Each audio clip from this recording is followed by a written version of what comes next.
Deutsch lernen durch Hören. Martin als Clown. Martin hat ein besonderes Talent. Er kann andere Menschen sehr leicht zum Lachen bringen.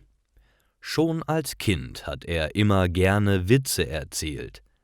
Martin wollte seine Fähigkeiten nutzen. Deswegen hat er sich einen Job gesucht, der perfekt zu ihm passt. Er arbeitet jetzt als Clown. So kann er sein Hobby und seinen Beruf verbinden. Seine Arbeit ist sehr abwechslungsreich, manchmal tritt er als Clown bei Geburtstagsfeiern auf. Die Kinder lachen jedes Mal und sind begeistert. Manchmal arbeitet er auch bei einem großen Zirkus. Dann reist er mit den anderen Künstlern durch ganz Deutschland und arbeitet in verschiedenen Städten. Doch der Job als Clown ist nicht so einfach. Vor einem Auftritt muss sich Martin sorgfältig vorbereiten. Er wählt seine Kostüme aus, probt seine Witze und sammelt kleine Geschenke für das Publikum.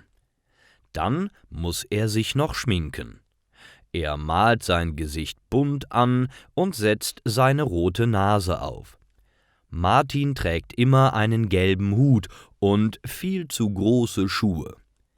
Nach einer Show ist er meistens sehr erschöpft, aber auch glücklich und zufrieden.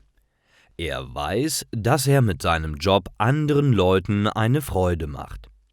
Oft kommt jemand nach der Show zu ihm und bedankt sich für den lustigen Abend.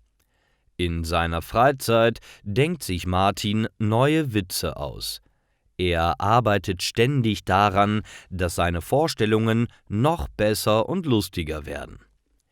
Aber es gibt auch Tage, an denen er keine Lust auf seinen Job hat.